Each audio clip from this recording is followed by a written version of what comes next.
Refuting the Jesus is a copycat deity claim. Christianity under attack. Today, there are many claims by atheists that Jesus never existed, that Jesus is a copycat deity, that the Bible is a fairy tale book, that the Bible has no credibility to it. This documentary will prove with archaeological evidence that the Holy Bible is accurate and trustworthy with all it states. Archaeological evidence will show exactly where the tomb of Jesus is and where it has been preserved for over 2,000 years. Archaeological evidence will prove that Jesus was absolutely unique in human history, and Bible prophecy will show that there is a conspiracy by the rulers of this world to crown their Antichrist in a new world order, one world government, and to silence all Christians. There is a serious war being raged on Christianity today.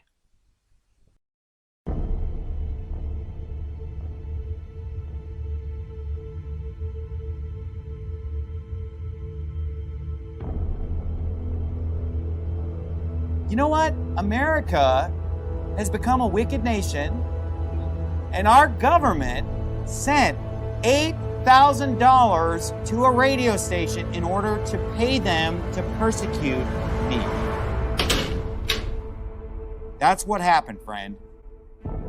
The wicked want God's word to be silenced. They've always been about burning Bibles, making Christianity illegal, making soul winning illegal, and just trying to stop the truth from being heard, because if the truth is heard, it will bear fruit. God's word is not going to return void, and so it's going to have an effect. But because of the internet, they can't really effectively silence me, because even though I'm banned from these countries physically, my preaching is still permeating through YouTube and other social media. But of course, they're trying to censor us on social media as well. YouTube removed a lot of our sermons and content from our YouTube channel. And then there was an 8-month period where we were just getting strike after strike. And we felt that that was trying to censor us and not allowing us to be able to use our platform or to be able to get the preaching and the truth out to our subscribers. Whenever you censor something, you are limiting the person's access to the information, whether it be in print or speech or video or fill in the blank, and you're doing that with a purpose. Censorship is a very controversial topic because in the United States we have the freedom of religion and the freedom of press, and so hypothetically, according to our Constitution, we should have the ability and the privilege to be able to say anything that we want. As we continue to approach what feels like a new world order or the end of the world with the coming Antichrist, we see that there's a lot of censorship of God's word. There has been a push to remove the Bible, to remove Scripture, to remove the Ten Commandments, and ultimately general basic Christian morality from all areas of public life.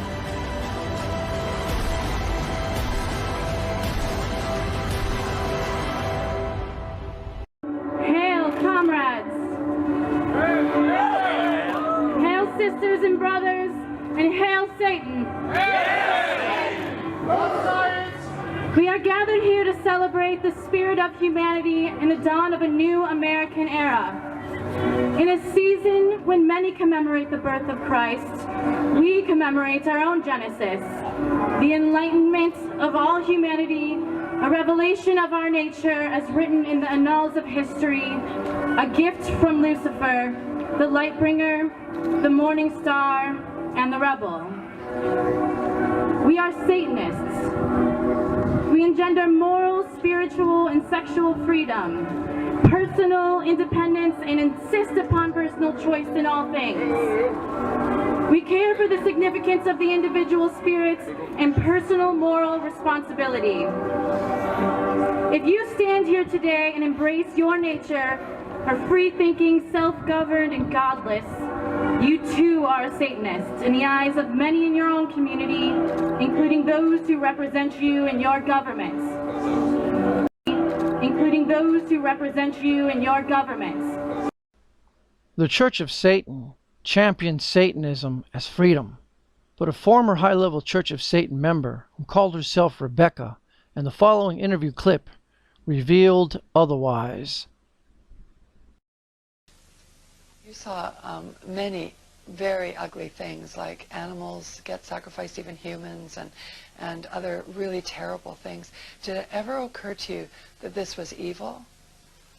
No, because I was so brainwashed at the time, because when I was 4 years old, I was raped and molested by a high priest, and I knew nothing else of all that stuff, and I was just brainwashed with the Satanism and knowing that Satan was God and God was not real. Satan was God for me. And I thought, yeah, I was so numb to it, really. How did you view Christians back then? I hated them because they had no power. Like, I heard so many times that, you know, God was real and Jesus was so true. But I didn't see the power working throughout the church. In fact, I saw Satanists working also in the church, and Satanists tithe more than Christians do. The goal of Satanism is as follows. What is the primary goal or purpose of Satanism? Yeah, their purpose is to rule the world. What was your purpose? My purpose was to get all the power that I could and to get as high up as I could. You have explained to us that there was human sacrifice that went on inside of the Satanic Church and inside of Satanic ritual. Can you tell us how this was done? How did they murder people? All the children's posters that you see that are missing, they're pretty much dead. They have underground caverns in the mountains, and they keep the children and the kids and the women and men there. And then at a certain time in mid-September, October, they take them out, and they're so... Remember when I told you I could make people get away from me? Like, they'd make the people so numb with curses and stuff, and they'd also drug them up. And they'd take a sacrificial knife and they'd start from the chest and move all the way down to your abdomen. And then that's how they sacrificed, and they'd collect the blood and they'd drink it. When the mid-September through mid-November, they sacrifice babies, and nothing but babies, because they need the pure blood of the untainted children. And I was really, I didn't understand what it was like. I just can't believe I'm seeing this every year of my life. I've experienced that, and that was the hardest part for me, is like hearing those babies literally scream and cry, and then seeing their blood flow.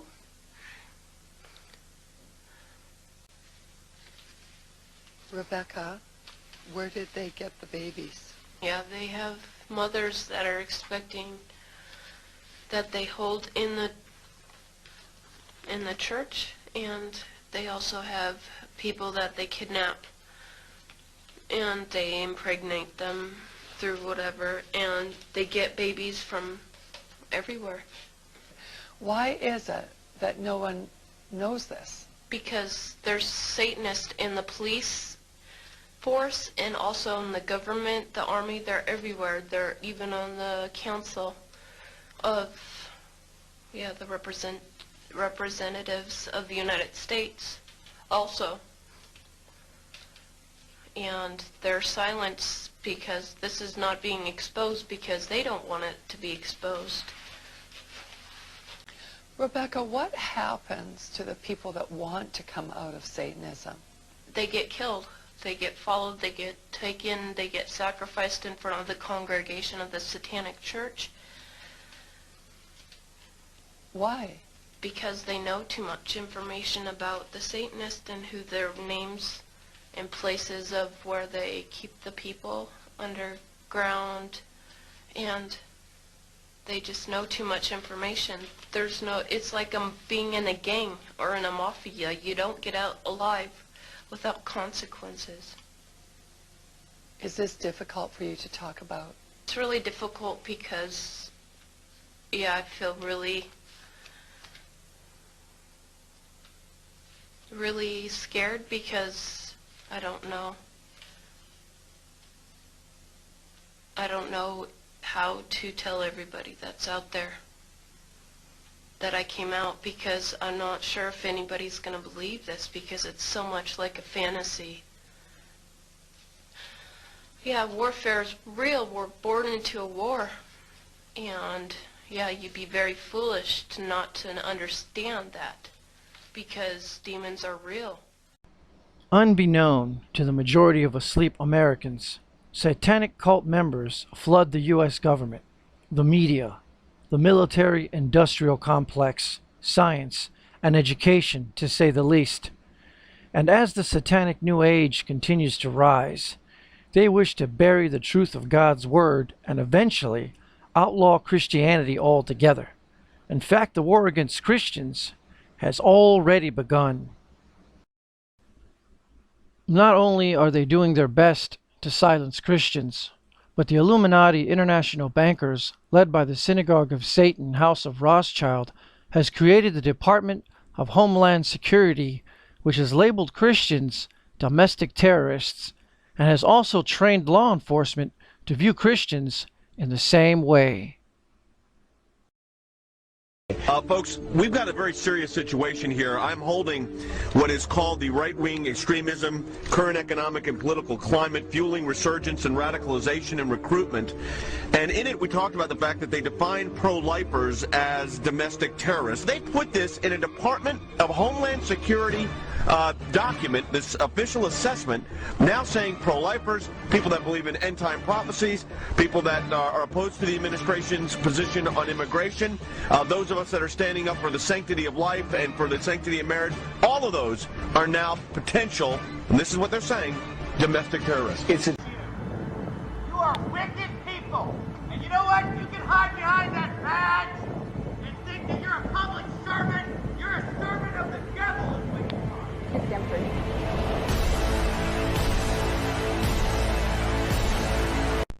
Our American children have been the victims of an educational system that has been purposely rigged to cram out atheists. A dumbing down of the American population has taken place. Speck. You are a small speck on a big universe, and that's what we know the creator of this big universe. His name is Jesus Christ. Oh, fuck you, man. Yes. Are you an atheist? Yes. Yes, I am. Yes. Yes. Yes, sir. Are you an atheist? I am. Yeah, I'm an atheist. Yes, I am. Alex, do you believe in God's existence? No, I do not. How long have you been an atheist? I would say probably since I was about 15 years old. So you don't believe in the existence of God? No, not really. What happened when you were 15? I started questioning things, and I really just started to think about the logic behind everything. For the most part, we are not shown the evidence for there being a higher power. If we were, I almost guarantee that almost every atheist would immediately agree to there being a higher power. Are you atheists? Yes. Why? Well, I just haven't seen enough evidence, I suppose. I grew up in a Christian family, and just over the few years during high school and as I grew up, I just realized that there wasn't a lot of evidence to support that belief system. The reason American students are not taught archaeological or historical facts about the Holy Bible is because the truth is hidden from them by design, as is the evidence for God's existence. Before we get into the evidence, let's address the Jesus was a copycat deity claim that atheists love to make. Did you know that resurrecting gods are very common, especially among all the cultures that gathered in Rome around the time of Jesus? Those who encounter this claim online or elsewhere may start to wonder about the truth of the New Testament. Is the account of Jesus Christ simply a retelling of dying and rising pagan gods? If Jesus' life is similar to other pagan gods, does that mean that Jesus is also a myth? This argument implies that if gods we consider myth claim the same things that Christianity claims, that Christianity must also be false. This guilt by association mindset attempts to discredit the accounts of the Gospels by suggesting that life events attributed to Jesus are recycled bits of storytelling that are popular across different cultures and time periods. So what is a believer to think in the face of such assertions? There are two important questions that a believer should ask when tackling the Jesus myth allegations. 1. Are these alleged parallels to pagan gods historically accurate? And 2. If they were, what difference would it make? Are there really a number of gods who have biographies shockingly similar to that of Jesus of Nazareth? Names that are commonly included in this group of so-called similar gods include Mithras, Dionysus, and Osiris, among others. This claim is one version of this attack on the deity of Christ that is continually circulating online. Some claim that other gods share the attributes of being virgin born, being born on December 25th, which is not in the Bible, by the way, performing the same kinds of miracles Jesus did, dying, in some cases being crucified, and miraculously resurrecting from the dead. Let's examine several of the pagan gods that Christianity is alleged to have plagiarized, as well as 3 of these shared life events: a virgin birth, death, and resurrection. The claims of atheists and the uninformed. There's been many religions before Christianity. Yes. And they all had the same story as Jesus. There was the son of God, what's his name, was Kronos it started with a K. Yeah, and it was way before Jesus was born. Okay. And he died 3 days later, resurrected. Mm-hmm. And he was born on December 25th. And I was just telling my friend, I was like, okay, what's your point? And he was like, bro, like all this stuff happened way before Jesus. Now the truth about Mithras. And what I would say to somebody who said that Mithras was someone who predated Jesus, and therefore you're saying that what, Jesus borrowed, the New Testament writers borrowed from it, and they invented it? Here's the truth about Mithras. Number one, it's too late to influence Christianity because it's after Christianity. It's not before. If anybody took anything from anybody, it was Mithras taking it from Christianity, not the other way around. Secondly, he was born out of a rock, not a virgin. Thirdly, he was said to be a god, not a teacher. He didn't have 12 disciples. Number 4, he didn't sacrifice himself. He sacrificed a bull. And finally, we don't know anything about his death. There was no resurrection. So just because some website somewhere says all this stuff doesn't mean it's true. Mithras, unless you consider emerging fully grown out of a rock being born of a virgin, this god already has one strike against being similar to Jesus. Certainly he must have been crucified, right? No. Actually, Mithras didn't even die. He was believed to be taken to paradise on a chariot when still alive. Since he didn't die, he didn't resurrect from the dead. 3 strikes, you're out. Dionysus, also known as Bacchus. Dionysus doesn't fare much better. He was said to be conceived out of an affair between Zeus and a mortal woman, Semele.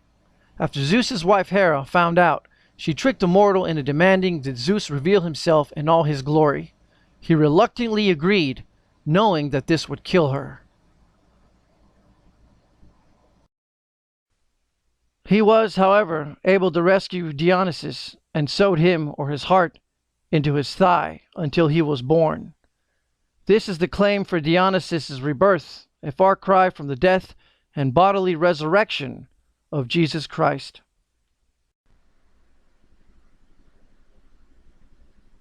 Osiris. There is no birth story recorded in regards to Osiris.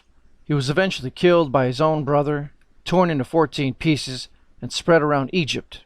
His sister and wife, Isis, gathered and buried almost all of the pieces of Osiris. Osiris became the ruler of the underworld as the god of the dead.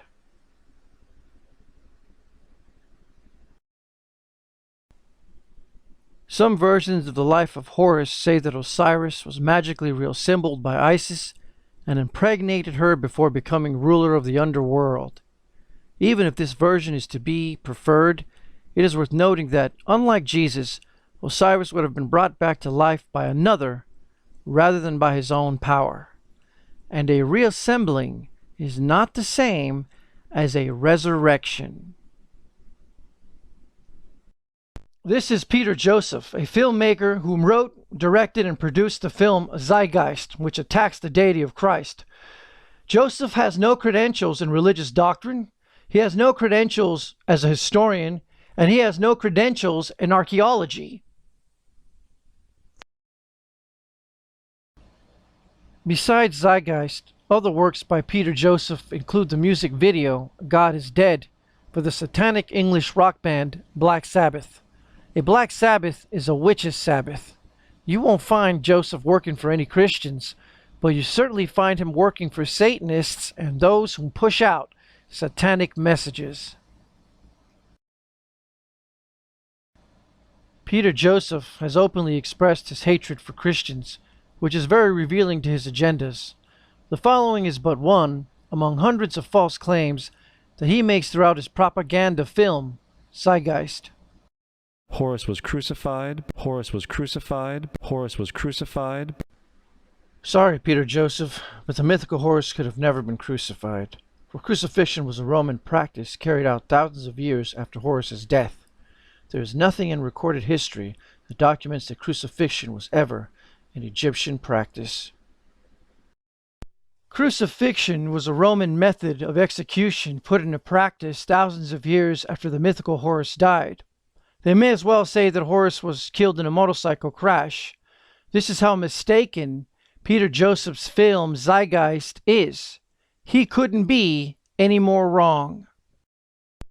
Rather than being crucified, most versions of the Horus myth do not have a death recorded at all.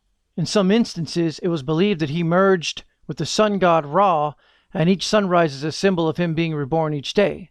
Again, this is hardly similar to the resurrection of Jesus, which happened one time in recorded history.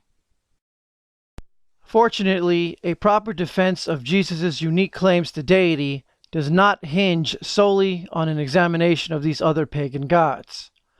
Let's pretend that one or more of the previously mentioned gods really did share the same biography as Jesus, particularly in the areas of their birth, death, and resurrection.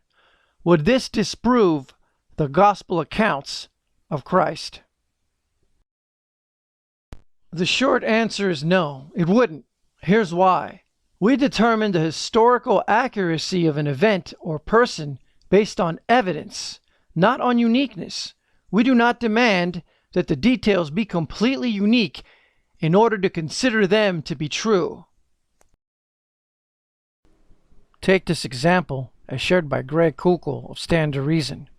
Did you know there's a book that was written around the turn of the last century about a ship that was an unsinkable ship which hit an iceberg on its maiden voyage and sank? The name of the ship in this story is the Titan. This story is from the novel The Wreck of the Titan, or Futility, published in 1898.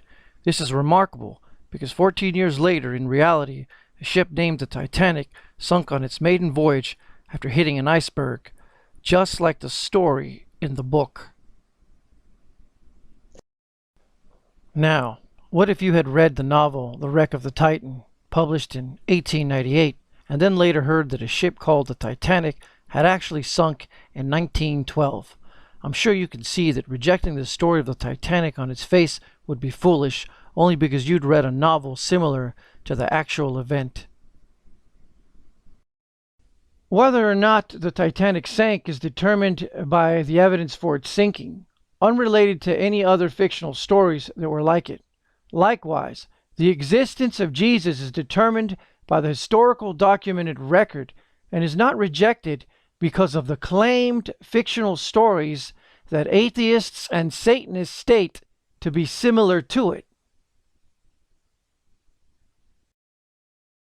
Even if a historical event shares characteristics of a mythological one, the reality of what happened is not diminished.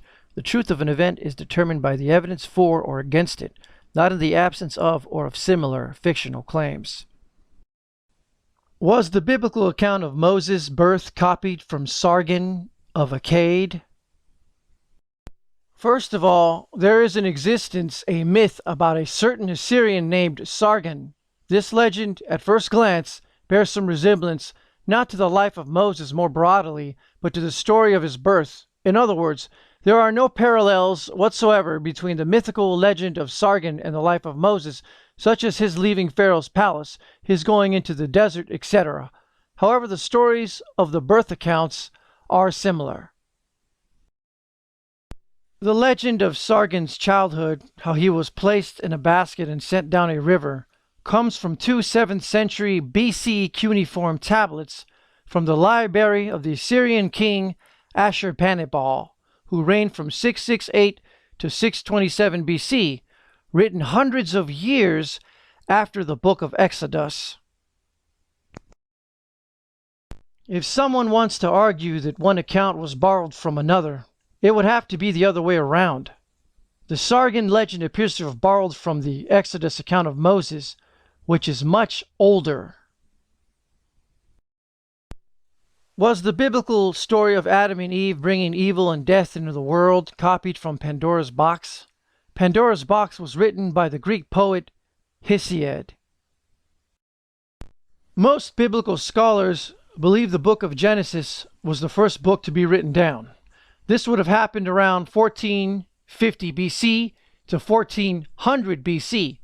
That's 700 years before Pandora's box was written in 700 BC. So we can see that it was Pandora's box that copied the Genesis account. So if anyone copied anyone, it was Hesiod, the Greek pagan poet, that clearly copied the Genesis account. Once again, we see the pagans stealing from the Hebrew Israelites and spinning the truth into their own pagan version. James Dickerson stated to me, "Send me one, just one archaeological dig that proves that any story in the Bible is a matter of historical fact." Okay, the following is from the university textbook Western Civilization, Volume 1, page 33. Quote, "The most famous project carried out by King Solomon was the building of the Temple of Jerusalem, in which the Israelites placed the Ark of the Covenant, a holy chest containing the sacred relics of the Hebrew faith. The Ark was also considered the throne of the invisible God on earth." This representation of the Ark, believed to be one of the earliest, is from a 2nd century AD synagogue at Capernaum. Here we see a university textbook, Western Civilization, Volume 1, confirm the biblical account of the Ark of the Covenant's existence as historical fact. Its representation of the Ark was found in a 2nd century Jewish synagogue and confirms its existence. The evidence supporting the Holy Bible is an accurate record of history is amazing. Yet in the last 100 years, more than 25,000 archaeological digs have unearthed evidence validating the Bible as an accurate record of history. Yet in the last 100 years, more than 25,000 archaeological digs have unearthed evidence validating the Bible as an accurate record of history. Disinformation agent Jordan Maxwell, real name Russell J. Pine, attempts to compare the ancient sun worship to Christianity, and William Cooper rebukes him on his radio show. Many atheists and disinformation agents try to make the claim that Christianity is nothing but a copy of the ancient sun worship. Here's Jordan Maxwell, Russell J. Pine, talking about the ancient sun worship religion, as he is clearly comparing it with Christianity. Okay, And if you understand also that in that cold and fearful world, when the sun went down, there was a lot of fear for your life. There were a lot of predatory animals. And so the coming of the sun the next morning was always something to look forward to, that brought warmth, that brought light, and brought security. And around that concept grew a whole religio-political philosophy of the coming of the sun, God's sun, the light of the world. And it has been used by the ancient Egyptians, all the mystery schools, and of course you probably know it was referred to as Baal worship at one time. Baal was the sun, God's sun, the light of the world. And, the whole concept in the ancient world was that he had 12 helpers, which were the 12 signs of the zodiac, or the 12 months of the year. And of course, and he died, of course, with the crown of thorns, like the Statue of Liberty has the crown of thorns. It's the corona, or the sun rays. And when we begin to see all of these connections, and of course, in the spring of the year, the sun which had died in winter had passed over from the death of winter into the new life of spring. So in the old Semitic world, they celebrated the Passover. And we even say that today when someone dies, they passed on, or they passed away, or they passed over. Right. And so we get the old symbolism out of Egypt of the sun dying in the winter and passing over to the new life in spring. And so in the beginning of spring, we had the Passover. Is an interesting thing, too, about the sun, is that the ancient world realized that on the December 22nd, which was the winter solstice, they noticed something interesting on the sundials. And of course, the sundials being round, they could each degree for each day. They noticed that on the 22nd, the sun did not move. On the 22nd, it stayed on the sundial on the same degree. On the 23rd, it stayed on the same degree. It didn't move any further south, and it didn't start back north. On the 24th, it was still in the same degree on the sundial. It didn't move. So they said, the ancient Egyptians said, anything that was moving and is now not moving is dead. So therefore they said God's son died and was in his tomb or dead for 3 days. Then on December 25th, anything that was dead and in his grave and not moving for 3 days and now begins to move back to the northern hemisphere, it moved its first degree. So on December 25th, they said God's son is born. On December 25th. Now, in the real world, let's clarify something for a lot of people who are listening out there. You're not talking anything about Christmas. You're not talking about what Christians traditionally recognize as, I'm getting as the birth of Christ. You're getting into the symbolism of the ancient religion of the sun, which was later perverted in Christianity to reflect this in order to capture the pagan worshipers into the Christian church. Absolutely, right. Now, what I'm saying is that because December the 25th is not Christ's birthday. No, not at all. No, it's the birthday of the sun. Right. Again, Maxwell is incorrect. December 25th is not the birthday of the sun, but rather the day the pagans claimed to be the birthday of the sun. The symbolism of the ancient religion of the sun was absorbed into Catholic Christianity in order to appeal to the pagans. This the Catholic Church did in Rome, and their version is Satan's counterfeit Christianity, filled with idol worship and sun worship symbolism. Put simply, the symbolism of the ancient religion of the sun was perverted into Catholic Christianity in order to make Rome's form of Christianity reflect the ancient religion of the sun. Catholic Christianity is against biblical Christianity, and their perverted Catholic version is what atheists use to make the false claim that Christianity originates in the sun worship of the ancient mystery religions.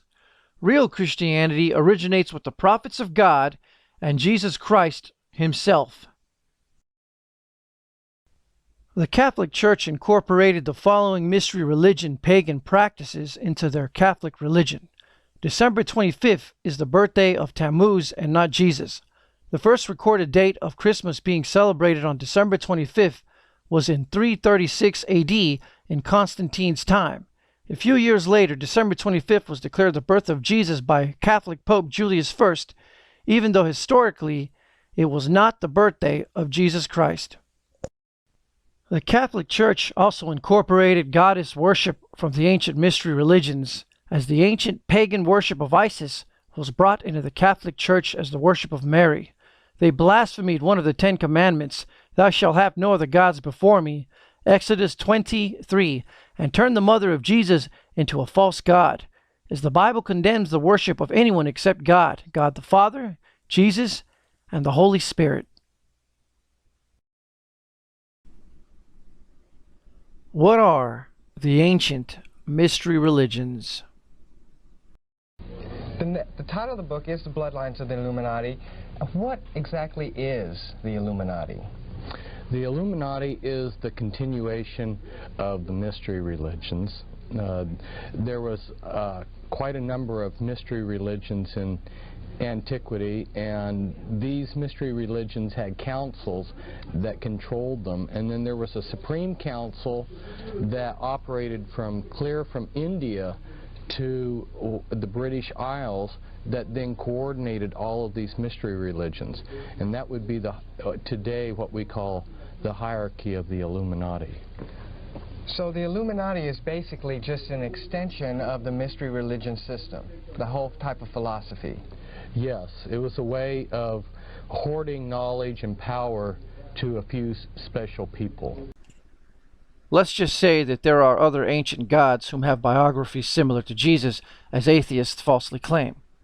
Well, this would simply be Satan's attack on the Godhead, which Satan has seen God, and Satan uses his knowledge of God and the message written in the stars by God to corrupt the truth in order to deceive humanity from the truth of God. The Bible states, "And God said, Let there be lights in the firmament of the heaven to divide the day from the night, and let them be for signs, and for seasons, and for days, and years." Satan/Lucifer and the fallen angels perverted the Creator's gospel message that was written in the stars and turned that message into sun god worship religions, as they attempted to astrologically allegorize the message of God that would eventually be written down into letters by the Old Testament prophets of God and the New Testament disciples of Christ. The ancient sun god religion also included idol worship, which the Catholic Church also incorporated from the ancient pagan sun god worshipping mystery religions. The Catholic Church also incorporated a Sunday Sabbath into the Roman Catholic religion. The sun god was worshipped on Sunday, and under Constantine the Sabbath, which was originally held on Saturday, began to be held on Sunday for the sun god rather than for the biblical God.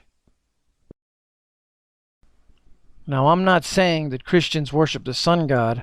I'm saying the Sabbath was originally held on the 7th day of the week, which is Saturday. Christians obviously worship Jesus Christ. The sun symbolism and all-seeing eyes on and inside Catholic churches are symbolisms of the ancient mystery religions whom worship the sun god, which is another name for Satan. The satanic Babylonian trinity was King Nimrod, the sun, Semiramis, the queen of heaven, and Tammuz, the reincarnated Nimrod. The satanic trinity in Egypt is a copy of this, is Osiris, Isis, and Horus. See, Satan, whom is familiar with the Godhead, created his own version of it. For the invisible things of him from the creation of the world are clearly seen, being understood by the things that are made, even his eternal power and Godhead, so that they are without excuse. Romans 1:20. So as you can see, Satan, who was a fallen angel who had access to the throne of God, knows all about the Godhead that is made up of God the Father, God the Son, and God the Holy Spirit. 3 persons, 1 God. Here's another verse that talks about the Godhead Trinity. And God said, "Let us make man in our image, after our likeness." Now man was not made in the image of angels, and angels are not made in the image of God. This is Jesus talking to God the Father and God the Holy Ghost / Spirit about making man in God's image, which Satan/Lucifer hates. Scientists such as Richard Dawkins have stated many false claims about Jesus' existence. Reading your book, The God Delusion, you say that it's under scholarly dispute among historians that Jesus actually existed. Now, I checked with the ancient historians. That is not so. And it disturbed me. History is not natural science. But what I don't understand is this, why you would write something like that.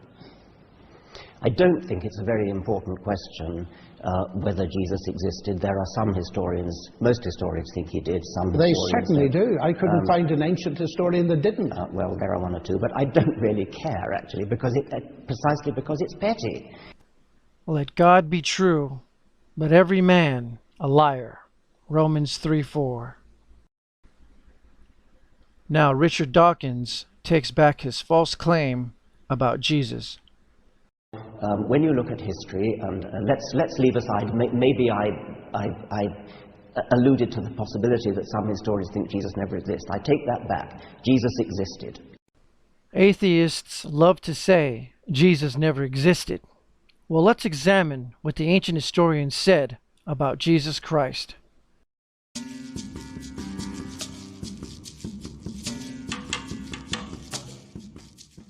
Every once in a while, some people will propose that Jesus never existed. It lasts for a little while and then it goes away.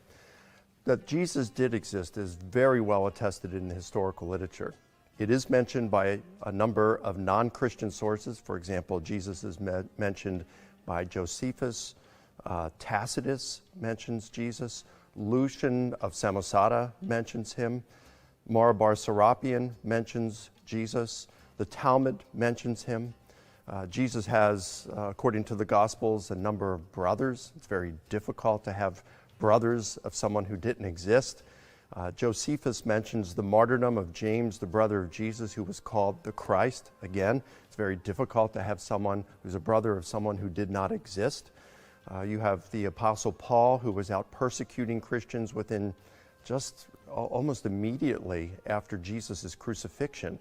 And why would he persecute the followers of a movement of someone who had never existed, and that this person is supposedly had existed within just a couple of years within when Paul's persecuting Jesus?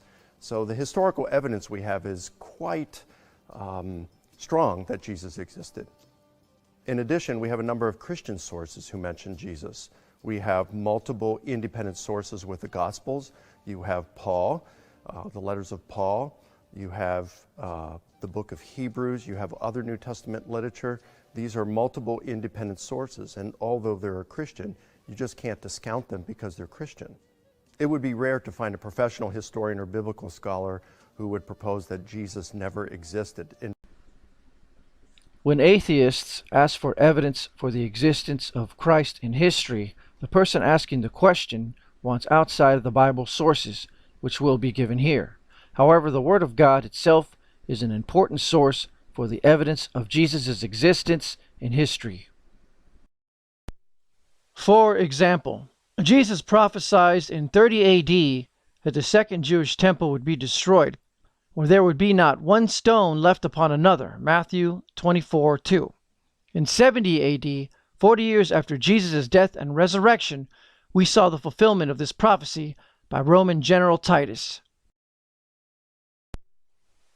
Roman General Titus led the Roman assault against Jerusalem in 70 A.D., and the second Jewish temple was destroyed this same year, with not one stone left upon another, exactly as Jesus Christ had prophesied. The Bible has prophecy that was given by God to the prophets of God and written down into the books of the Bible. Likewise, the prophecy of a one-world currency that will be inserted in our hands and foreheads has arrived. Revelation 13, 16, 18. You know this is the microchip. And soon, a one-world government, Revelation 13, 7, with a one-world ruler, the beast, also known as the Antichrist, will arrive. The global elite refer to the coming one world government as the New World Order. Also, the prophecy found in Daniel 12:4 that people would be going to and fro, back and forth, we see today with the advent of modern forms of transportation, cars, trains, planes, space shuttles, etc. Also, the prophecy that knowledge would increase, also found in Daniel 12:4, we see today with the advent of the internet as knowledge has truly increased. The vast majority of scholars, Christian and non-Christian, will grant that the epistles of Paul were in fact written by Paul in the middle of the 1st century AD, less than 40 years after Jesus' death. In terms of ancient manuscript evidence, this is extraordinary strong proof of the existence of a man named Jesus in Israel in the early 1st century AD. It is also important to recognize that in 70 AD the Romans invaded and destroyed Jerusalem and most of Israel, slaughtering its inhabitants. Entire cities were literally burned to the ground. We should not be surprised then if much evidence of Jesus' existence was destroyed. Many of the eyewitnesses of Jesus would have been killed. These facts likely limited the amount of surviving eyewitness testimony of Jesus' existence. Considering that Jesus' ministry was largely confined to a relatively unimportant area in a small corner of the Roman Empire, a surprising amount of information about Jesus can be drawn from secular, that is, non-biblical, historical sources. Some of the more important historical evidences of the existence of Jesus include the following. The 1st century Roman Tacitus, who is considered one of the more accurate historians of the ancient world, mentioned superstitious Christians from Christus, which is Latin for Christ, who suffered under Pontius Pilate during the reign of Tiberius. Suetonius, chief secretary to Emperor Hadrian, wrote that there was a man named Christus, or Christ, who lived during the 1st century. Source: Annals 1544. Flavius Josephus is the most famous Jewish historian. In his Antiquities, he refers to James, quote, the brother of Jesus, who was called Christ, end quote. There is a controversial verse in Antiquities 18:3 that says, quote, now there was about this time Jesus, a wise man, if it be lawful to call him a man, for he was one who wrought surprising feats.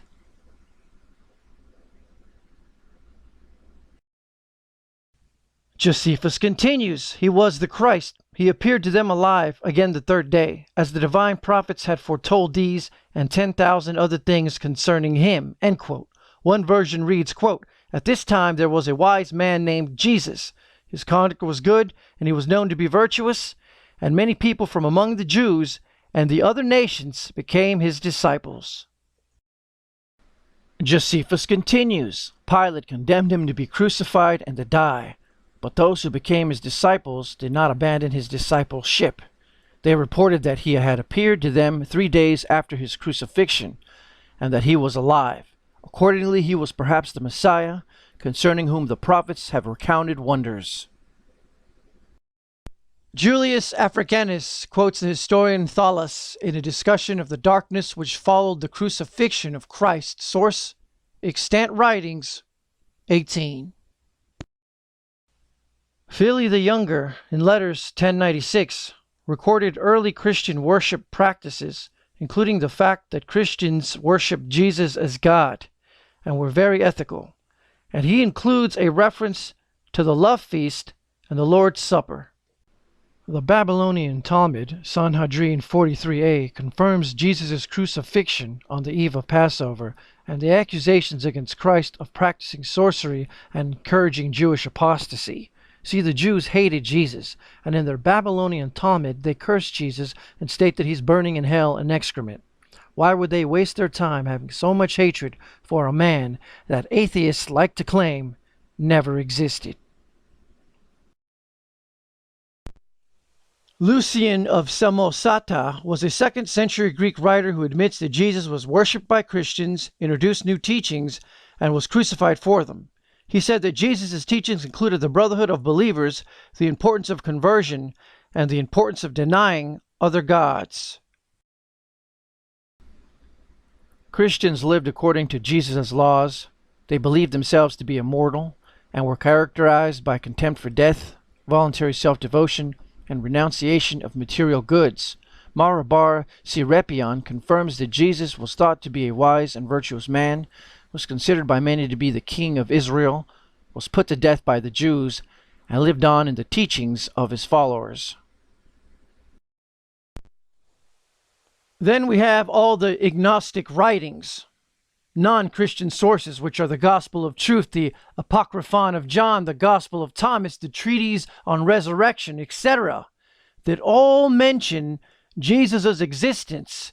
And again, these are non-Christian sources.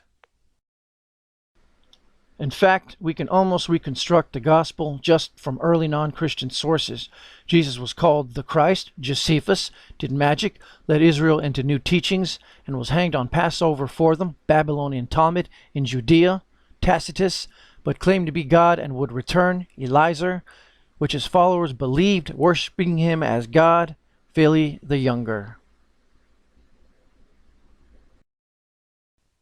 Does the age of the earth disprove the Bible? Is the earth really 4.5 billion years old? Now you say, well, Pastor Anderson, what about all the evidence, the carbon dating, the radioactive isotopes? What about the fossils? Well, here's how that works. When God created this earth, and it isn't complicated to understand, when God created this earth, He created it as a mature earth. Right. For example, when He created man and put him in the Garden of Eden, He didn't put a baby there. Right. So when Adam was 5 days old, he didn't look like a 5-day-old. He looked like a 30-year-old man. So if a scientist or a doctor would have examined him and we asked him, how old in your understanding do you think this man is? He would have said, oh, this man's probably about 30 years old. Wrong. He's 5 days old. Think about it. If you would have come to him when he's 3 years old, he's going to look like he's 33, right? Because he's created as an adult. And in fact, when God created the plants, He didn't put seeds in the ground. He created full-grown plants. Which came first? The chicken, not the egg. He created a full-blown, chickens and put them in the Garden of Eden.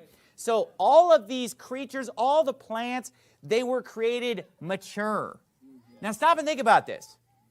Do you think that when God created this earth, everything was just completely smooth, like there were no mountains, no rivers, no valleys, no caves? Do you think He just made the earth just completely smooth? Well, we know that He didn't because of the fact that in order to separate the dry land from the water, parts of the surface had to be higher and parts had to be lower so that the oceans would go down into those lower parts that the dry land might appear.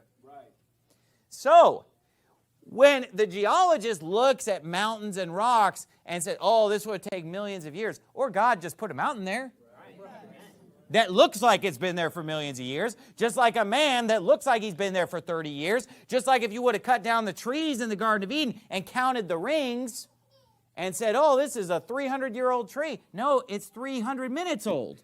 Do you see what I'm saying? So God created a mature earth. Some stalactite or stalagmite, you could look at it and say, oh, this is how long it would take to form. Or God just created stalactites and stalagmites already existing.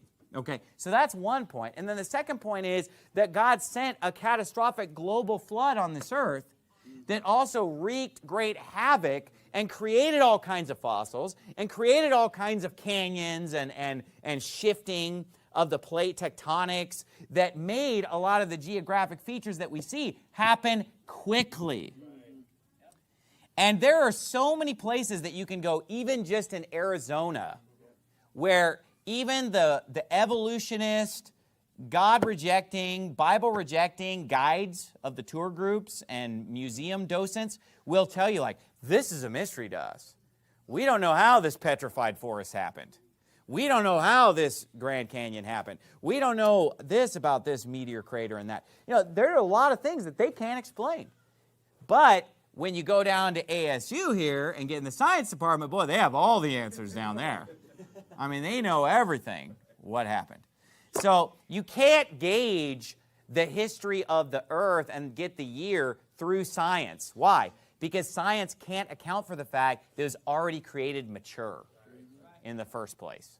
And science disregards the clear evidence of a global flood. Even though the evidence for it is everywhere, they don't want to hear that. Does the Big Bang disprove the Holy Bible? The Big Bang Theory was actually created by a Kabbalist occultist.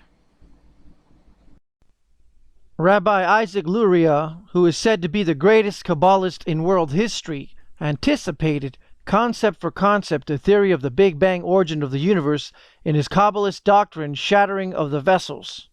Thus the cosmology of a 16th century Jewish Kabbalist was validated by being staged and passed off as science 400 years later.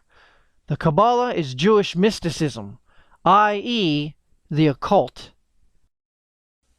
Quote, the Kabbalah teaches magic, or the art of intercourse with the spirits and supernatural beings.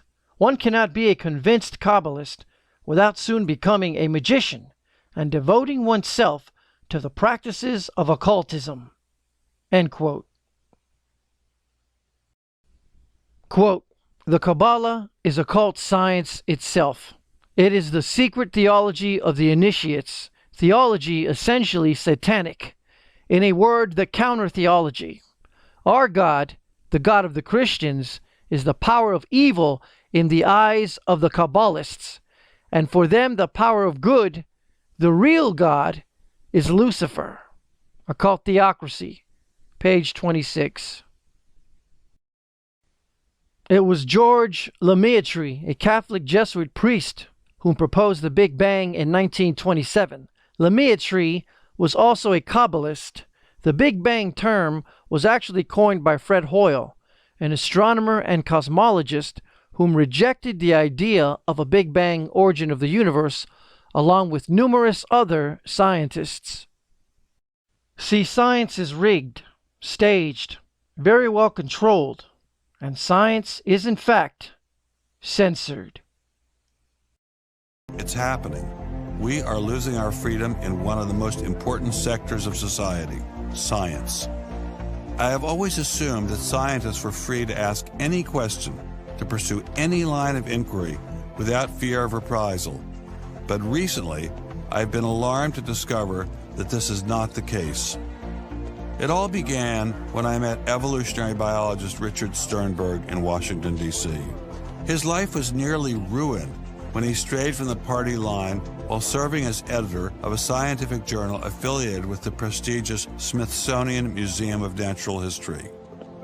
Your office was over there? That's correct. This here is the West Wing. Directly ahead of us is the West Wing of the Natural History Museum. So now you're not there anymore because you're a bad boy. No, I'm not. No, I was exiled. You're a bad boy. You question the powers that be. What was Dr. Sternberg's crime?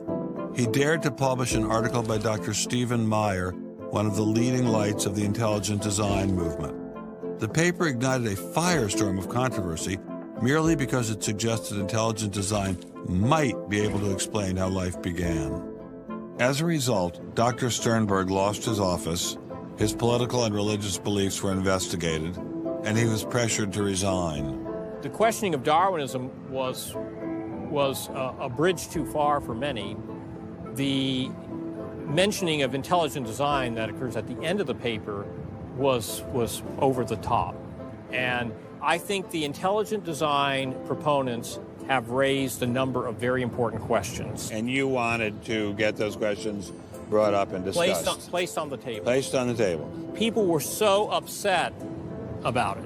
They were so upset that you could see they had a physical emotional reaction. Wow.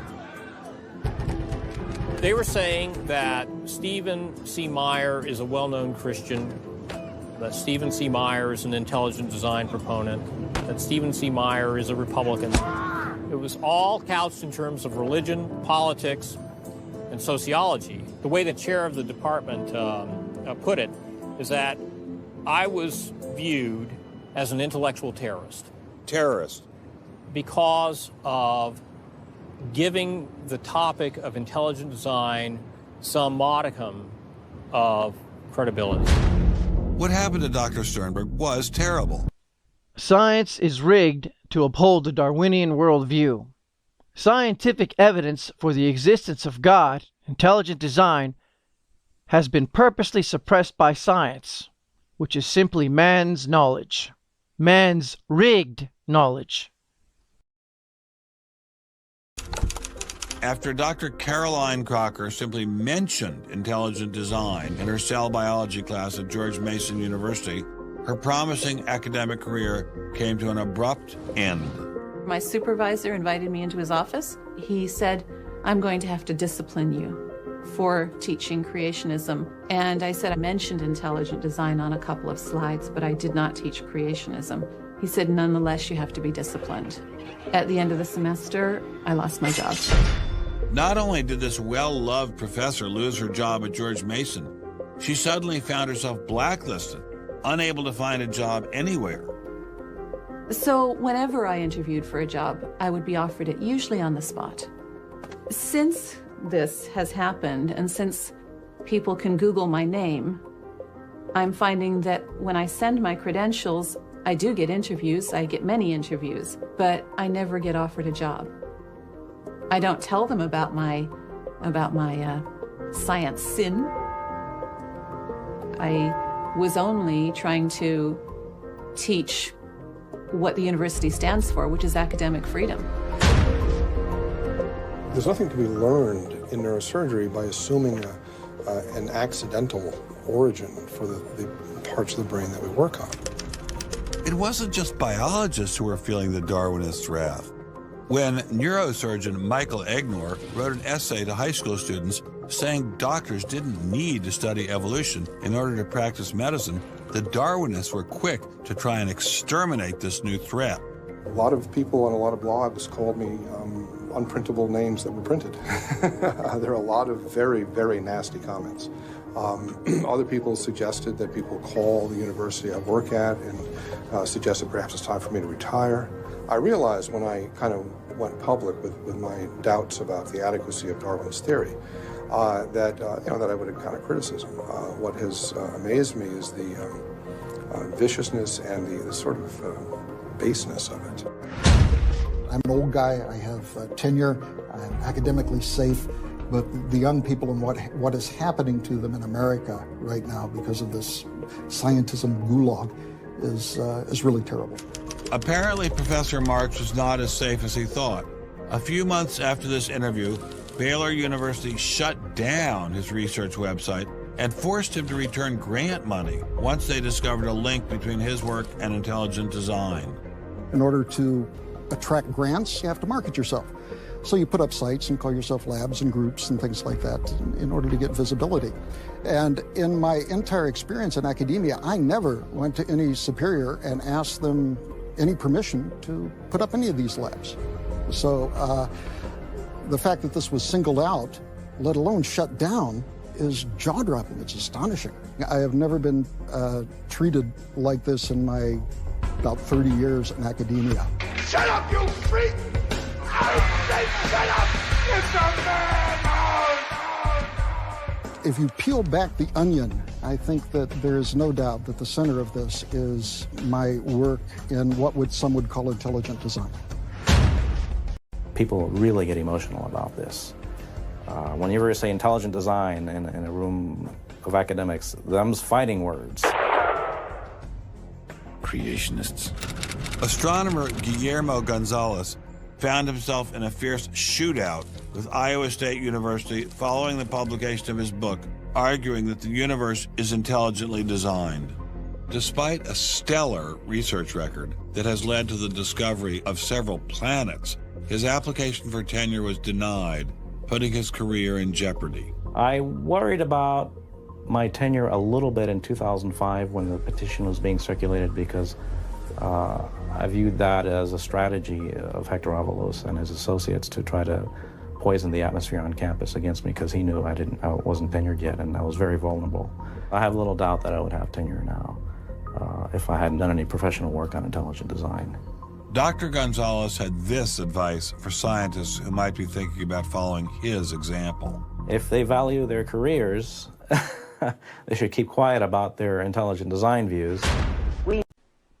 Science has been controlled and steered for a very long time now to ignore evidence for intelligent design, i.e. God. And those scientists whom have been honest about evidence for intelligent design have been demoted or fired. This continues today. It's the kind of thing where you just learn to keep your mouth shut. In addition to those scientists who were willing to appear on camera, we encountered many more who didn't dare show their face for fear of losing their jobs. You use an intelligent design perspective to get the research done, but you're not allowed to talk about it in public.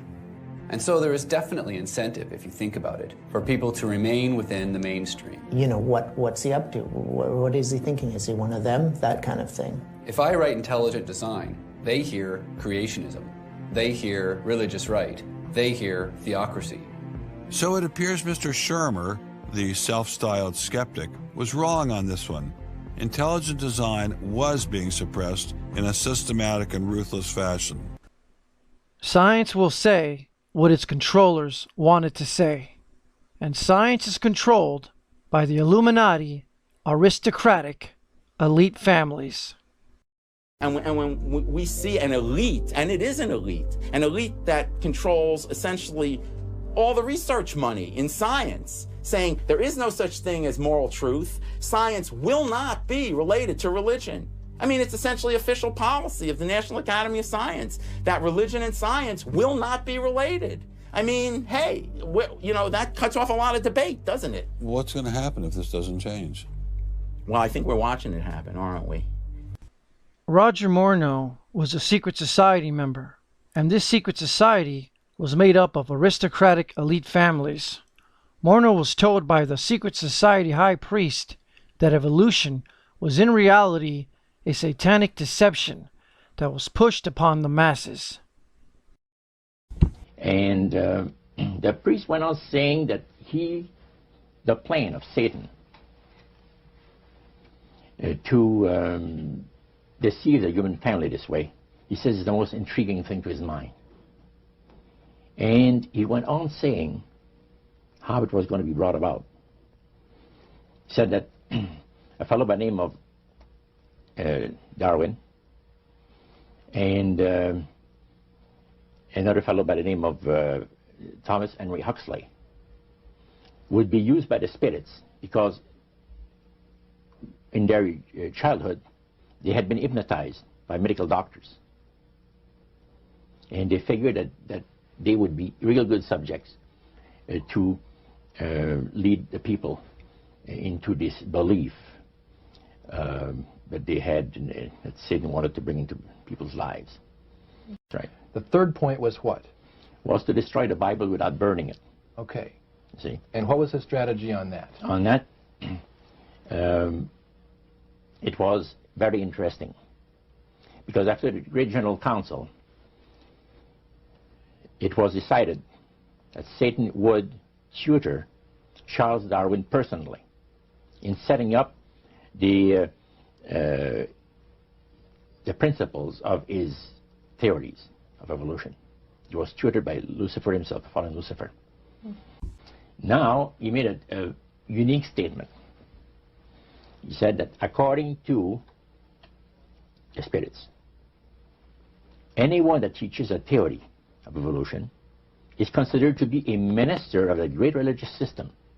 See, they call it the religious system, the theory of evolution, because it is a system of schooling people and getting them to disqualify themselves and being members of Christ's kingdom.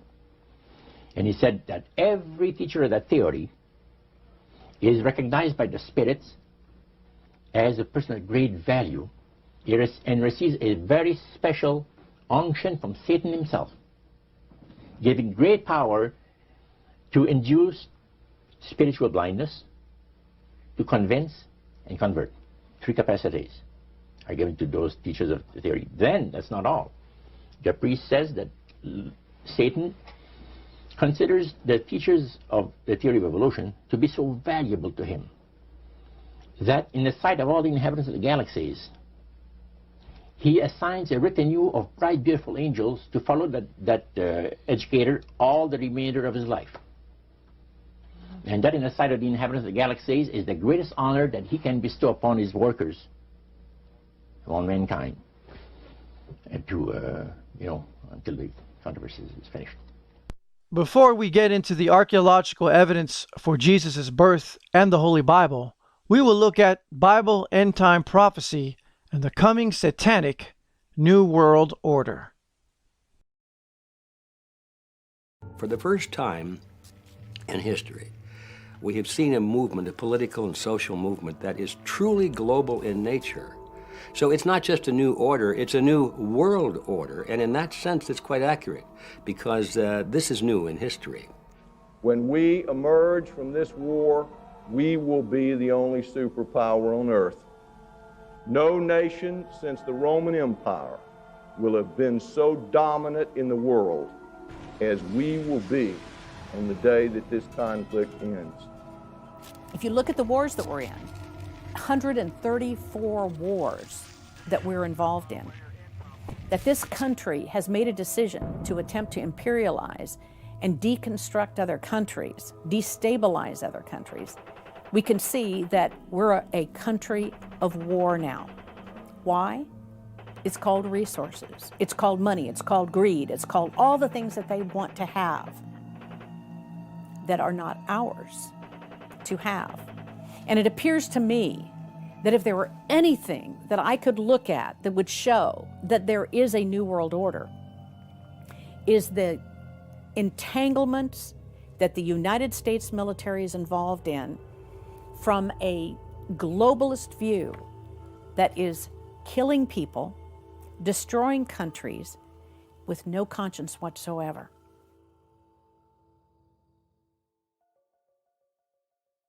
I'm going to show you today how the Bible actually prophesies that one day there will be a one world government, a one world religion, and a one world financial system.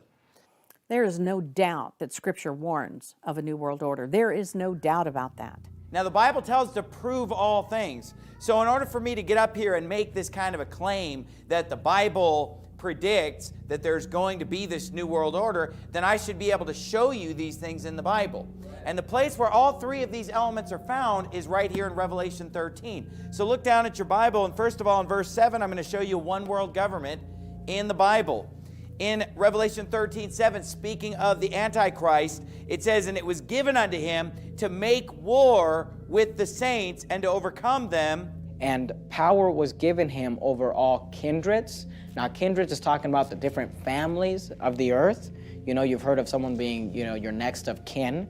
And then he says, and tongues, which the word tongue is just talking about languages, and nations. So there we see a one world power, a one world government, where one man, one system is given power over all kindreds and tongues and nations. That is the Bible outlining for us the coming one world government. Look down at verse number 8 and you'll see the one world religion. It says in verse 8, "And all that dwell upon the earth shall worship him." So we see all people in the earth. We see people who are living in India that today are Hindus, people who are living in the Middle East that today would be Islamic, people living in Western countries who call themselves Christians or Catholic or whatever they call themselves. We see people from all over the world, all nations, all languages, worshiping this man and proclaiming him to be basically God in the flesh. So we're already seeing it today, even before this happens, where religions are starting to merge in a sense and talk about putting aside their differences. If you jump down to verse 16, you'll see the one world financial system. Look at Revelation 13:16. "He causeth all, both small and great, rich and poor, free and bond, to receive a mark in their right hand or in their foreheads, and that no man might buy or sell, save he that had the mark or the name of the beast or the number of his name. Here is wisdom. Let him that hath understanding count the number of the beast, for it is the number of a man. His number is 666. 666 is that number, the proverbial 666. And he says that no one on the planet of any nation, any tongue, any people, he says no man will be allowed to buy or sell without this mark. Well, that proves that the whole financial system is going to be united to be able to enforce that one rule for everybody. Nobody can buy or sell. You can't buy without his permission, so there's a financial control of the world. One world currency probably electronic. We already have paper dollars, which are worthless, except for the cost of the paper. Well, if it's electronic, now you even save the cost of the paper. You don't even have that. So there's going to be a political, a financial, and a religious control, a one-world control of everybody. That is different than what we have today. That is a new world order. That is a one-world financial system. So all three of these elements are right here in Scripture. Yet there are people out there who, when you talk about the New World Order or things of this nature, they say, oh, you're a conspiracy theorist, or you're some kind of a nut, you're paranoid. But wait a minute, can you really be a Bible-believing Christian and just ignore Revelation 13 when it predicts that these exact things are going to come to pass? And we are seeing it all come together rapidly now toward the fulfillment of this prophecy 2,000 years ago, headed for a one-world government, a one-world religion, a one-world currency. Satan's going to be the mastermind behind all of that. Breaking tonight, 2 weeks into a Donald Trump presidency, and we are already seeing signs of a new world order. This is a new world order that Trump has put in place because he's an advocate. It's not just liberals who do that, John. It's not just liberals who do. With Trump, I think you see the possibility, really for the first time ever, of a new world order that involves an even closer than before merger between the corporation and the state. I'm going to bomb the out of them. It's true. I don't care. I don't care. They've got to be stopped. Airstrikes. Bomb them. Bomb them. Keep bombing them.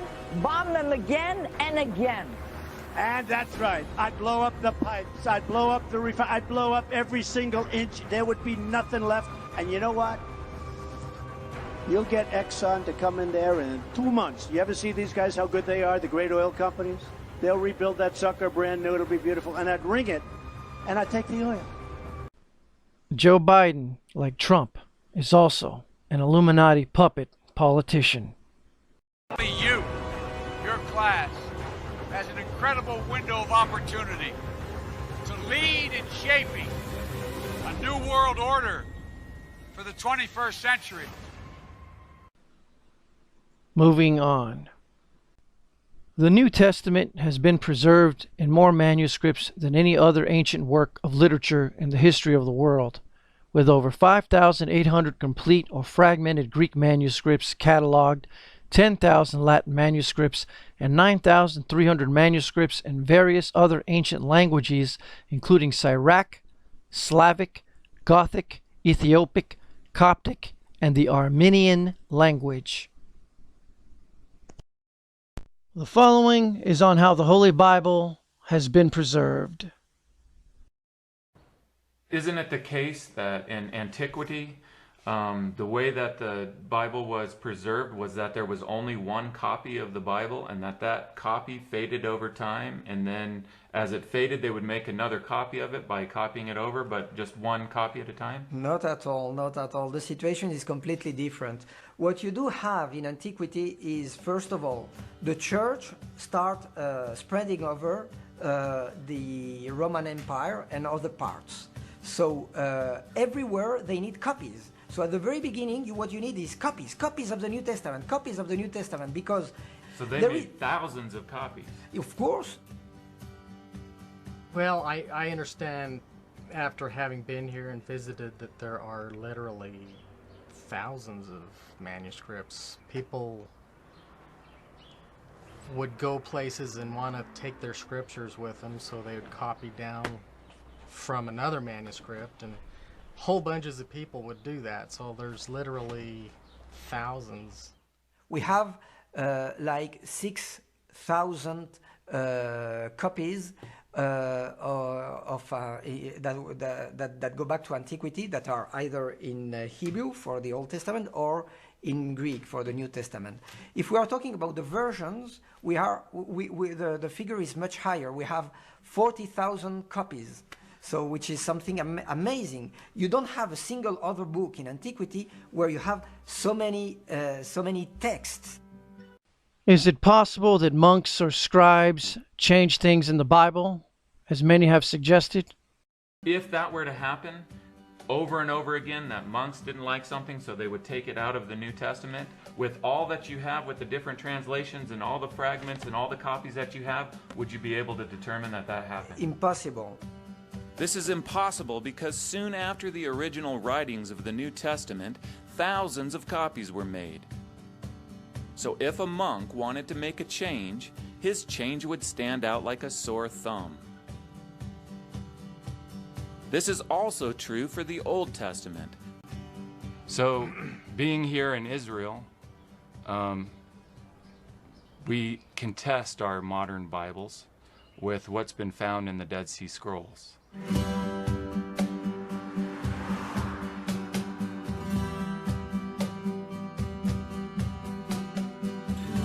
I met up with Dead Sea Scroll expert Dr. Randall Price, who is excavating at Qumran, where the Dead Sea Scrolls were discovered.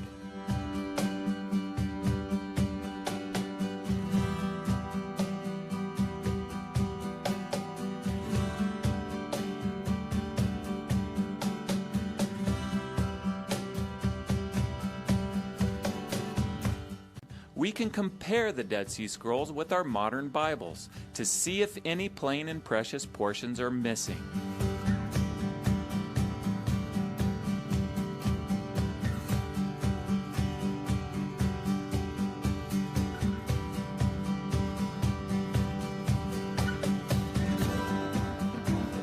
This is Cave 1. This is where the first discovery of the Dead Sea Scrolls was made. So the plain and precious things were missing, this is saying, after the 12 apostles and after the scriptures went to the Gentiles. What does the Dead Sea Scrolls say about that? Because that would predate that. Yeah, obviously this is before Jesus' birth, before the birth of the church. They were hidden away, not discovered for 2,000 years after. So it gives us a chance to look at a history before any of this became controversy or any possible changes could have been introduced. And it tells us that the texts remain unchanged. There's nothing different between it and the translation from which our modern Bibles come. So there's nothing missing. Are these plain and precious portions missing from the New Testament?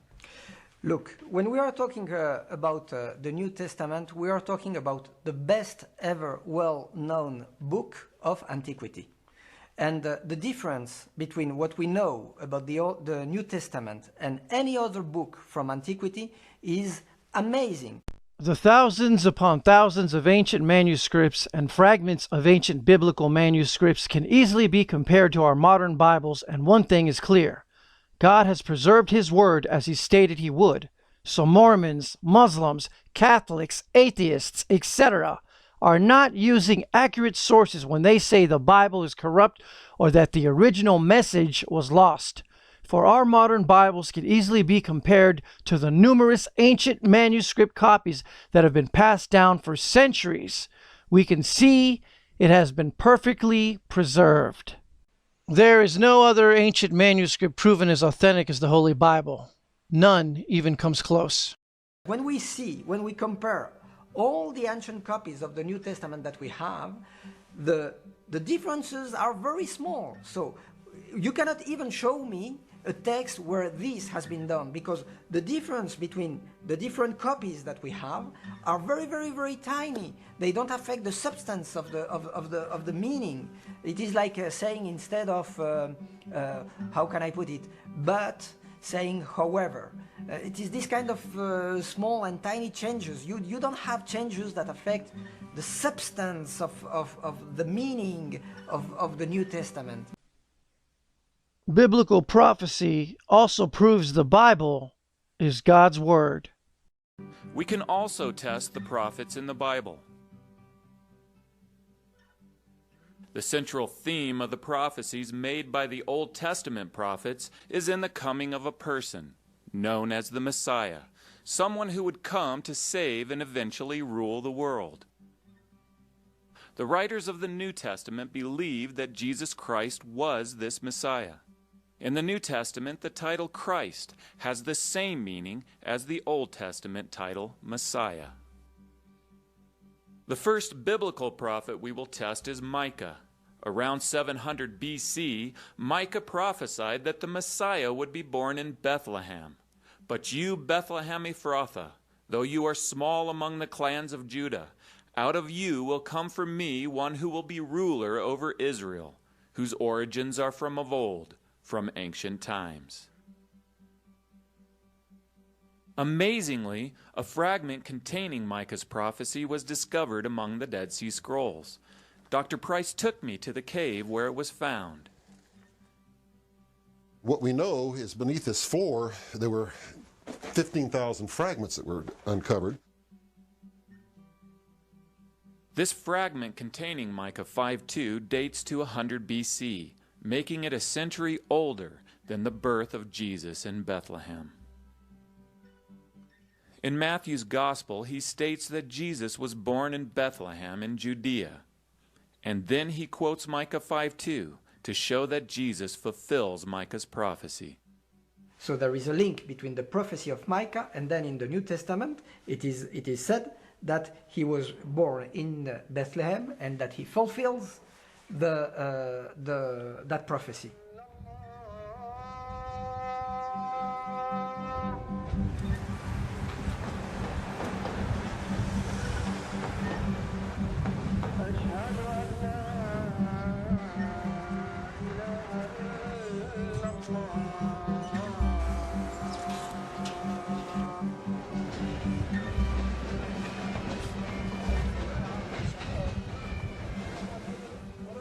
I went to Bethlehem for Christmas, along with crowds of people from all over the world.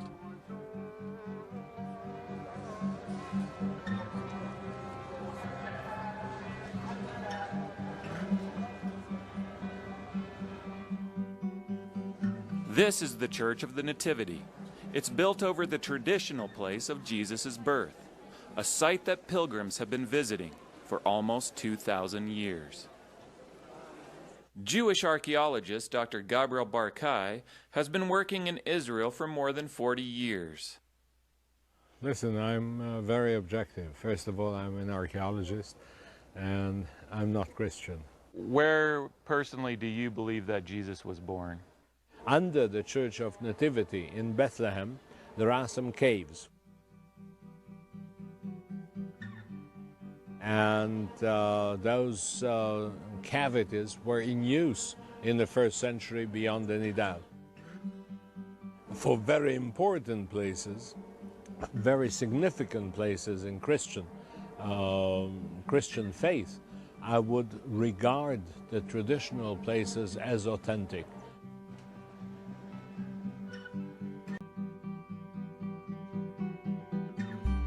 Next, Greg and I tested the biblical prophet Isaiah. Around 700 BC, the Old Testament prophet Isaiah made several prophecies about the coming Messiah. One of the most significant was the prediction that the Messiah would come from the ancestry of King David. In love, a throne will be established. In faithfulness, a man will sit on it, one from the house of David. The oldest copy of this prophecy dates to 125 BC and is preserved in what's known as the Great Isaiah Scroll. It was time for Greg and I to make the climb up to cave number 1, where the Great Isaiah Scroll was discovered.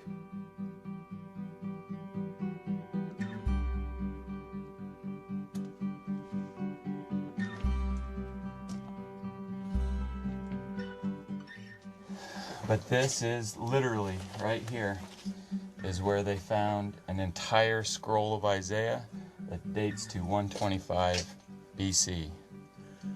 Wow. I got to see the actual Great Isaiah Scroll because it was on display to the public for 3 months last year for the 60th anniversary. They brought it out and displayed it.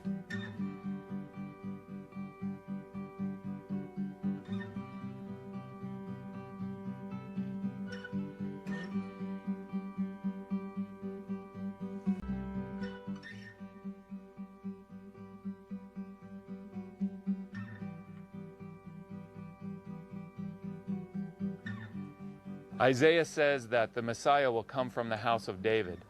Do we know that the house of David is real? So the house of David, which is first mentioned in the Bible, but is also mentioned extra-biblical sources, such as the Tel Dan inscription. This is one of two inscriptions that have been found dating to the 9th century BC that specifically mention the historical House of David. The House of David is the family out of which the Messiah is supposed to come. So we have two ancient inscriptions that mention the House of David specifically? Yes, both of them 9th century BC. And then was Jesus from the House of David? That is the tradition which we have in the New Testament.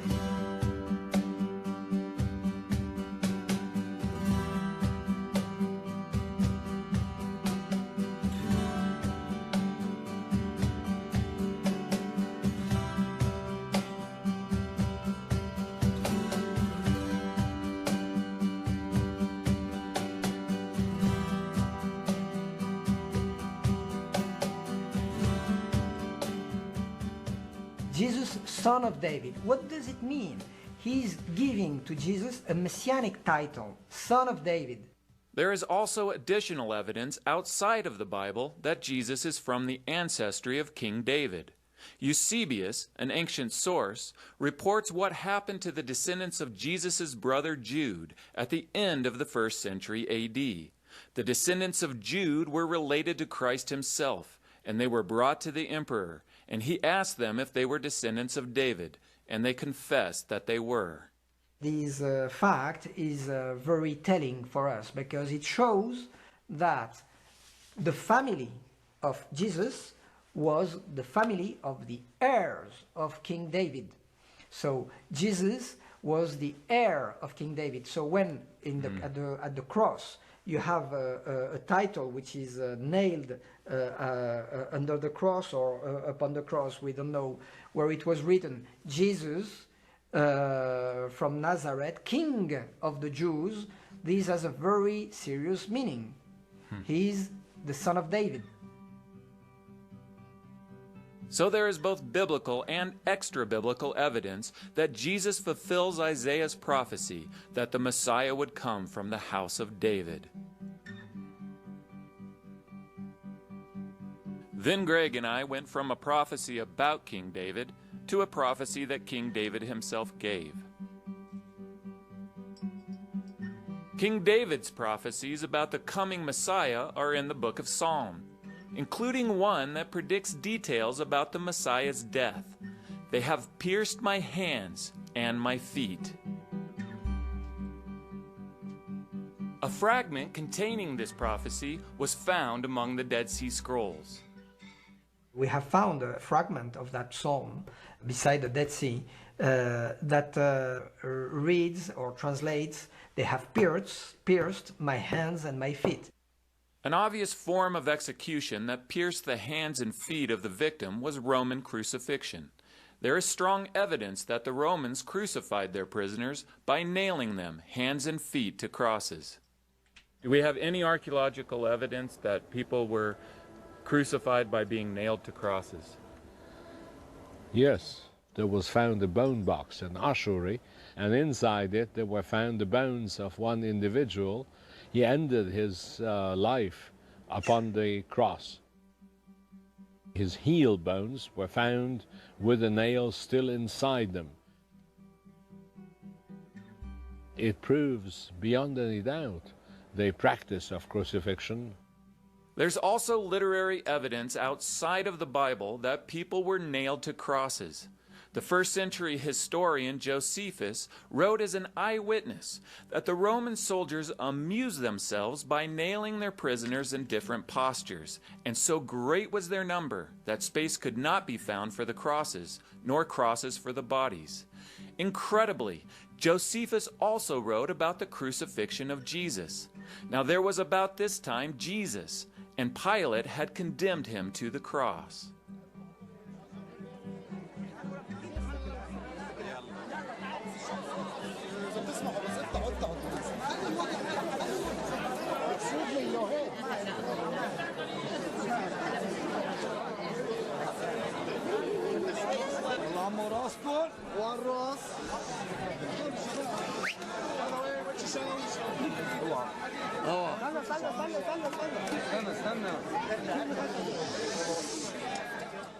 I joined the crowds in the streets of Jerusalem on Good Friday as they commemorated the crucifixion of Jesus, an event that took place almost 2,000 years ago.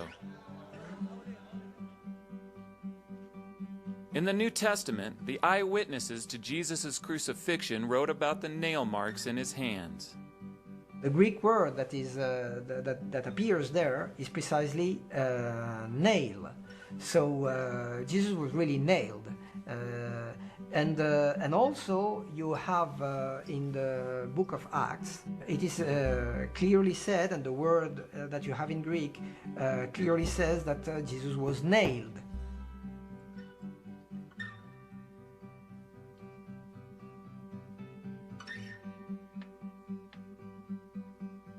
So you see, Jesus was nailed to the cross, and this fulfills that prophecy of Psalm 22, where it is said that they have pierced my hands and my feet.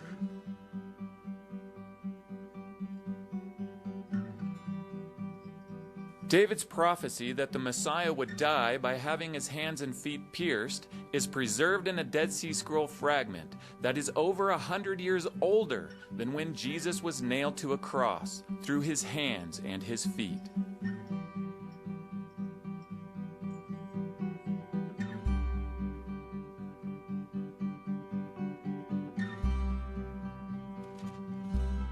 Next, Greg and I tested the biblical prophet Daniel.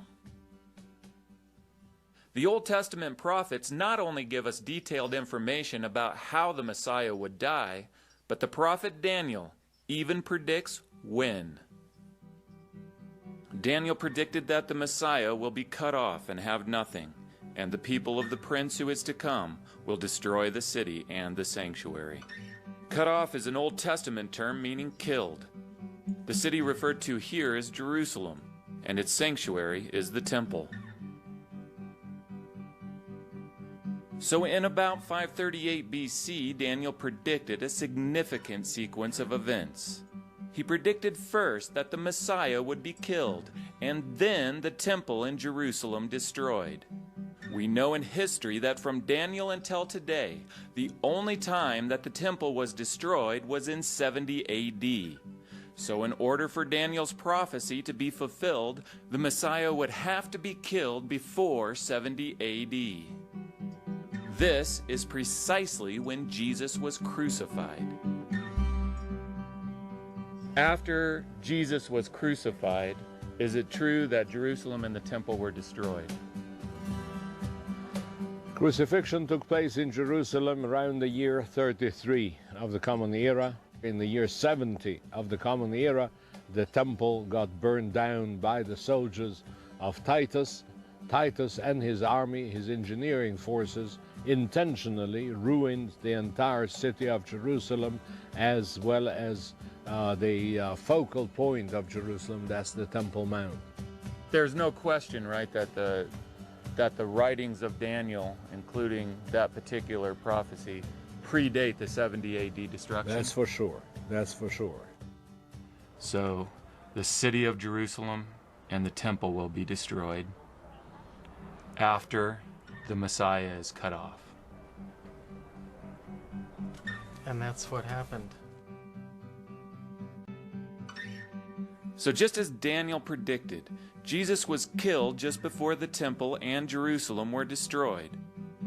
After his death, Jesus was taken down from the cross and laid in a tomb like this one.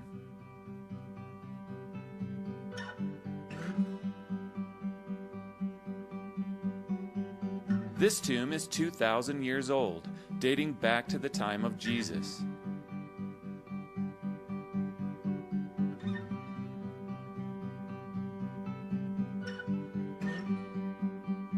Today, the tomb of Jesus is protected beneath this massive construction.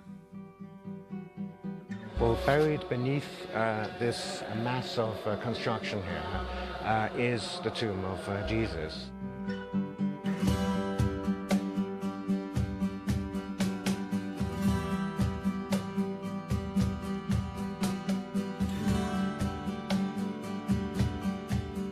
There is a very, very ancient tradition about the location of the tomb and the place of crucifixion, which is in the Church of the Holy Sepulchre.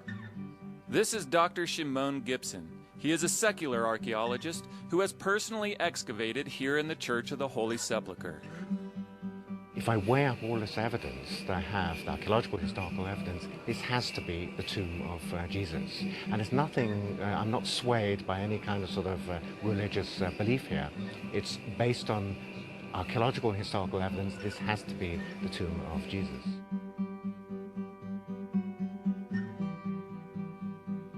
Finally, I showed Greg another prophecy by King David. David not only prophesied about how the Messiah would die, but he goes on to predict that he would not stay in the grave, but would again know the path of life. You will not abandon me to the grave, nor will you let your Holy One see decay. You have made known to me the path of life. The disciples believed that Jesus was the fulfillment of David's prophecy. Because his body did not decay in the grave, he had risen from the dead. On the third day after Jesus' burial, some of his women followers found his tomb empty. On the Sunday, following the execution which took place on the Friday, the women come to the tomb expecting to see the body of Jesus inside, and they find nothing. It's an empty tomb. I talked with Dr. William Lane Craig, the author of the groundbreaking book, Assessing the New Testament Evidence for the Historicity of the Resurrection of Jesus. We have very, very strong literary evidence for the empty tomb, namely the evidence found in the Gospels and the rest of the New Testament. In the Gospels, an angel at the empty tomb tells the women, "He is not here, he is risen." The original explanation that the disciples themselves, the eyewitnesses, gave was God raised Jesus from the dead. That was the message they proclaimed in Jerusalem and were willing to die for. There is no doubt that the apostles saw Jesus' resurrection as a direct fulfillment of David's prophecy. In fact, the apostle Peter quotes David's prophecy in his sermon and preaches that David died and was buried, and his tomb is here to this day. But he was a prophet, and he spoke of the resurrection of the Christ, that he was not abandoned to the grave, nor did his body see decay. God has raised this Jesus to life, and we are all witnesses of the fact. The contrast was very clear. Whereas David's tomb was there, identifiable, the tomb of Jesus was empty, his body was not to be found, God had raised him up. And so in the sermons of the Acts of the Apostles, we have independent evidence for the empty tomb of Jesus in these apostolic sermons. But the literary evidence even goes beyond the New Testament. Again, the first century historian Josephus, even though he is not a follower of Jesus, still writes of his resurrection. Those that loved him at the first did not forsake him, for he appeared to them alive again the third day, as the divine prophets had foretold. We have multiple independent early witnesses to the facts of Jesus' empty tomb, post-mortem appearances, and the origin of the disciples' belief in his resurrection. And it's on that basis that the majority of New Testament historians have come to believe that these are, in fact, historical pay dirt and belong to the portrait of the historical Jesus that we can reconstruct. When I weigh the historical evidence pertinent to the resurrection of Jesus and the various competing hypotheses to explain this evidence, then I'm convinced, objectively and honestly, that the best explanation of this evidence is the hypothesis that the original eyewitnesses gave, that God raised Jesus from the dead. And for that reason, I think that this was a historical event. Even today, pilgrims return to the site of Jesus' tomb to celebrate his resurrection, just as they have been doing for almost 2,000 years. Once a year, pilgrims from all over the world pack into the Church of the Holy Sepulchre. A fire is then lit from within his tomb and is spread from candle to candle through the church, then throughout Jerusalem, and then to the ends of the earth.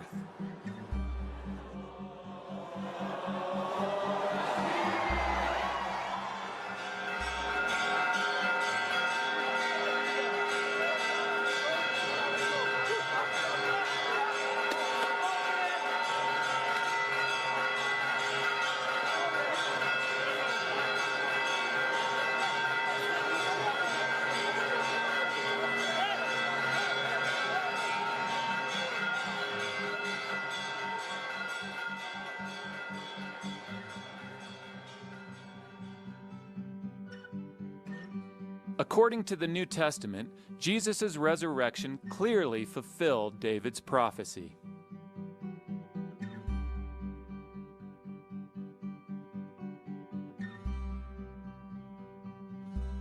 In this world, there are over 6 billion people alive today. But if you want to send a letter to just one person out of those 6 billion, how much information do you have to put on a letter to do that? Not much. Surprisingly small amount. A few lines of information on a letter can pinpoint one person in the world. In the same way, the details given to us by David, Isaiah, Micah, and Daniel can identify one person out of all the people that have ever lived. Who else in the scope of history was born in Bethlehem, from the house of David, pierced hands and feet, killed before the temple was destroyed, and whose tomb was found empty? This is God speaking to us. He really did tell us before he sent his son Jesus. He really did tell us what his plan was before it happened. Bible readers have no reason to ever doubt God's Word. Jesus also prophesied about the temple that stood in Jerusalem in his day. His disciples remarked about the massive stones and magnificent buildings that were on top of the Temple Mount. "Do you see all these great buildings?" replied Jesus. "Not one stone here will be left on another. Every one will be thrown down." Jesus is specifically predicting about the buildings, that they would be so thoroughly demolished that not one stone would remain on top of another. Not only this, but all these stones would be thrown down off the Temple Mount platform. Is there any archaeological evidence for the prophecy of Jesus and the destruction of the temple that there wouldn't be one stone on top of another? This is the evidence. This is the evidence. Look at it. It speaks for itself. There is evidence in front of our eyes to the prophecy that came through.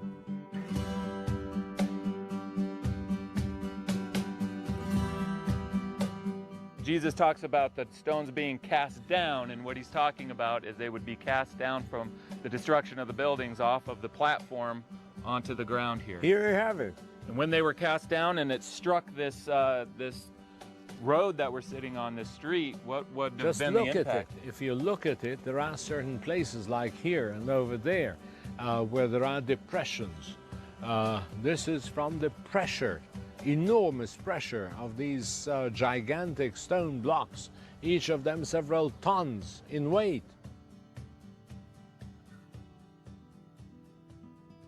Now the 9th of Av, or Tisha B'Av in Hebrew, is traditionally thought to be the date of the destruction of the temple, and on that day laments are said for the destruction of Jerusalem, and on the eve and the morning of that day they read the book of Lamentations.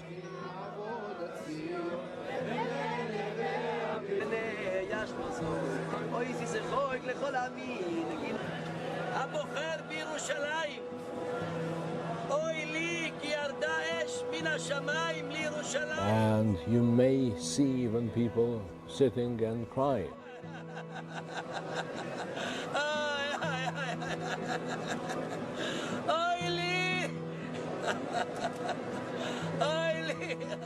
This is an event which took place almost 2,000 years ago, and they still feel it as if it was yesterday.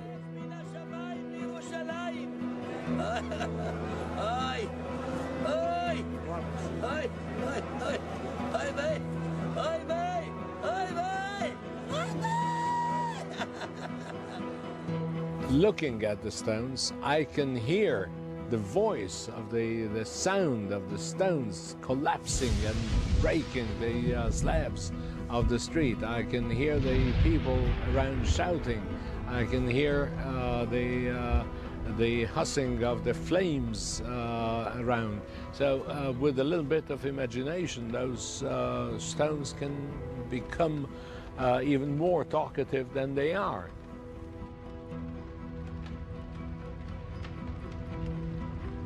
Not a single building of Jerusalem was left, and not a stone upon a stone of the temple remained.